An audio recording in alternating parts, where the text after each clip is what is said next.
स्वागत है आपका मेरे YouTube चैनल में। आज हम लोग पढ़ने वाले हैं कक्षा 10वीं विषय हिंदी से पाठ कन्यादान। इसको लिखे हैं ऋतुराज जी।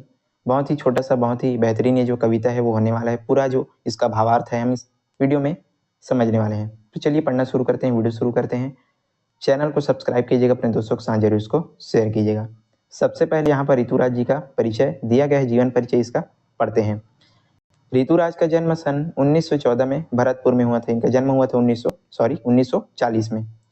राजस्थान विश्वविद्यालय जयपुर से उन्होंने अंग्रेजी में एमए किया। उनकी अब तक 8 कविता संग्रह प्रकाशित हो चुके हैं। अब तक इन्होंने जो है 8 कविता संग्रह इनका क्या हुआ है, प्रकाशित हो चुका है, जिनमें एक मरणधर्मा और अन्य पुल पर पानी, सूरत नीरत और लीला मूर्खाविंद प्रमुख है। ये सारी इनकी क्या है, प्रमुख कविता रचनाएं हैं।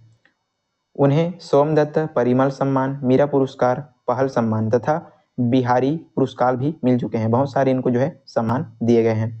मुख्य धाराओं से अलग समाज के हाशिए के लोगों की चिंताओं को ऋतुराज ने अपने लेखन में मुख्य विषय बनाया है और उनकी कविताओं में दैनिक जीवन की अनुभवों का यथार्थ और वे अपने आसपास के रोजमर्रा में घटित होने वाली सामाजिक पोषण और विडंबनाओं का निगाह डालते हैं। यही कारण है कि उनकी भाषा में अनेक प्रविष्ट और लोक जीवन से जुड़ी हुई ये जो है तत्काल समाज में घटित होने वाली जो चीजें हैं उन पर अपनी रचनाएं जो है किया करते हैं। तो ये रहा ऋतुराज जी का छोटा सा जीवन परिचय। पाठ है बहुत मजेदार, कन्यादान। इसमें जो है एक लड़की की जो जीवन की जो बातें हैं उनको इस कविता में ऋतुराज जी ने रखने का यहाँ पर प्रयास किया है। तो चलिए पढ़ते हैं कविता कि कितना प्रामाणिक था उसका दुख, लड़की को दान में देते वक्त जैसे वही उसकी अंतिम पूंजी हो। यहाँ पर जो है एक माता पिता के दुख को कवि जो है सामने रख रहे हैं कि जब वो जो है अपनी बिटिया की जो है शादी होती है, उनका विदाई का जब समय होता है तो उस समय को यहाँ पर बताया जा रहा है कि कितना जो है क्या हो रहा है, दुख का जो समय है उसको बताते हुए बोल रहे हैं कि कितना प्रामाणिक था उसका दुख। मतलब उनके जो माता पिता हैं, उनके जो घर के जो परिवार के जो सदस्य हैं, उनका दुख कितना क्या था, प्रामाणिक था। लड़की को दान में देते वक्त जैसे उसकी अंतिम पूंजी हो। मतलब जब वो जो है अपनी लड़की को ब्याह कर दान में दे रहे थे, किसी दूसरे के घर उनको सौंप रहे थे, तो उनको जो है बहुत दुख हो रहा था। बहुत दुख, ऐसा दुख हो रहा था जैसे वही उसकी क्या हो, अंतिम पूंजी हो। मतलब माता पिता जो है अपनी बेटियों को जो है बड़ा करते हैं, पालते हैं, पोसते हैं, पढ़ाते लिखाते हैं, सारी चीजें करते हैं और एक दिन ऐसा होता है कि उनको जो है शादी करके दूसरे के घर जो है जाना पड़ता है। तो इसी को यहाँ पर बताया जा रहा है कि ऐसा लग रहा है उनके माता को, उनके पिता को, जैसे ये जो है उनकी क्या हो, अंतिम पूंजी हो और उस अंतिम पूंजी को जो है दान में दे रहे हो। तो ये जो दुख है बहुत ही क्या है, व्यापक है, बहुत ही बड़ा है। इसी को यहाँ पर बताया जा रहा है। आई होप आप जो है समझ रहे होंगे।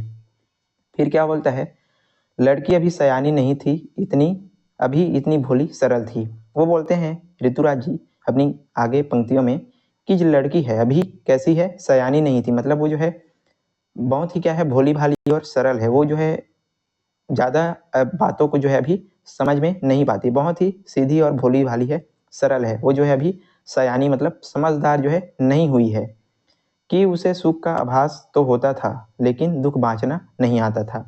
मतलब वो इतनी सरल और इतनी भोली भाली है कि उसको जो है सुख का तो पता चलता है लेकिन उसको दुख जो है बांचना, मतलब दुख को झेलना नहीं आता। अपने परिवार में रहती है, अपने माता पिता भाई बहन सबके साथ रहती है, सबके साथ जो है दुखों को वो जो है मतलब सुखों को रहती है, लेकिन उसको जो है दुख को झेलना बांचना उसको अभी नहीं आता। वो इस कदर जो है क्या है, भोली है और सरल है कि उसको अभी दुख का सहना नहीं आता, सिर्फ वो जो है सुखों में ही पली बड़ी है। पाठिका थी वह धुंधले प्रकाश की, कुछ तुकों और कुछ लयबद्ध पंक्तियों की।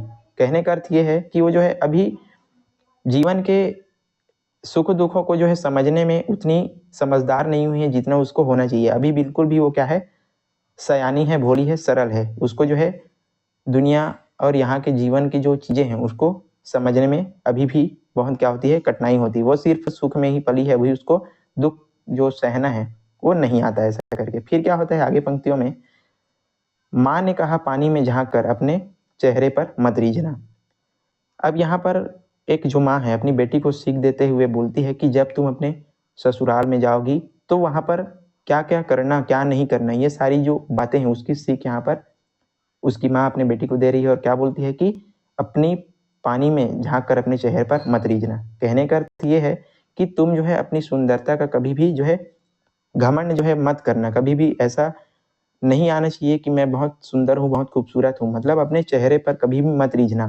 श्रृंगार वगैरह ये सारी चीज़ों पर जो है कभी भी तुम घमंड नहीं करना। और क्या बोलती है, आग रोटियां सेकने के लिए है, जलने के लिए है नहीं।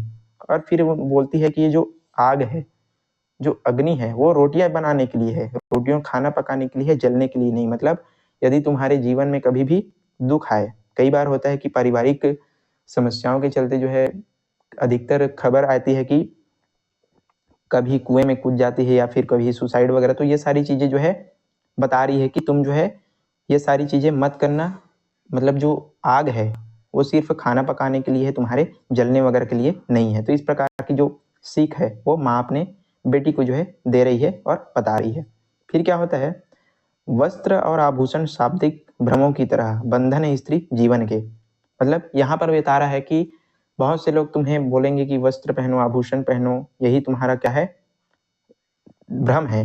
ये सारी जो चीजें हैं वो सिर्फ एक क्या है, भ्रम है। तुम्हारा जो अच्छा जो चीज है वो सिर्फ तुम्हारा क्या है, व्यवहार है। मतलब तुम सबके साथ जो है व्यवहारशील, अच्छा व्यवहार, प्रेमपूर्ण व्यवहार रखना, और यही क्या है, सही है। ये जो वस्त्र और आभूषण है वो तो सब पहनते हैं, सब अच्छे हैं, लेकिन तुम्हारा जो व्यवहार है, तुम्हारा जो नेचर है वो सही होना चाहिए। इस प्रकार का जो सीख है वो यहाँ पर दिया जा रहा है। फिर क्या बोलता है, ये सारी जो चीजें हैं, वस्त्र आभूषण, ये जो चीजें हैं वो सिर्फ बंधन है स्त्री जीवन के लिए। फिर क्या होता है, माँ ने कहा लड़की होने पर लड़की जैसा मत दिखना। इसका क्या अर्थ होता है, इसका अर्थ ये है कि तुमको जो है हार नहीं मानना, लगातार जो है सीखते रहना है, आगे बढ़ते रहना है। अपने जीवन में जो भी चुनौतियां हैं उनका जो है सामना करते रहना है। मतलब लड़की होना है बट लड़की जैसा दिखाई मत देना। इसका अर्थ यही है कि तुमको जो है लगातार मेहनत से और ताकत से, अपना जो हिम्मत से काम लेते रहना है और आगे आपको बढ़ते रहना है। अपने परिवार को, अपने सारी चीज़ों को आपको संभालना है। तो ये रहा छोटा सा ऋतुराज जी द्वारा रचित कविता कन्यादान, जिसमें हमने इसका जो पूरा भावार्थ है वो समझा। आई होप आपको वीडियो पसंद आया होगा। यदि वीडियो पसंद आए लाइक कीजिएगा, चैनल पर नए हैं तो जरूर इसको सब्सक्राइब कीजिएगा। ज़्यादा से ज़्यादा जो है वीडियो को आपको शेयर करना है। और यदि आप इसका प्रश्न उत्तर चाहते हैं तो मुझको कमेंट में बता सकते हैं, ताकि आपके लिए बहुत ही सटीक और प्रश्न उत्तर हम आपके लिए लेकर के लाएं। चलिए आज के लिए बस इतना ही, मिलते हैं इसी प्रकार के अन्य वीडियो के साथ। तब तक के लिए पढ़ते रहिएगा। धन्यवाद।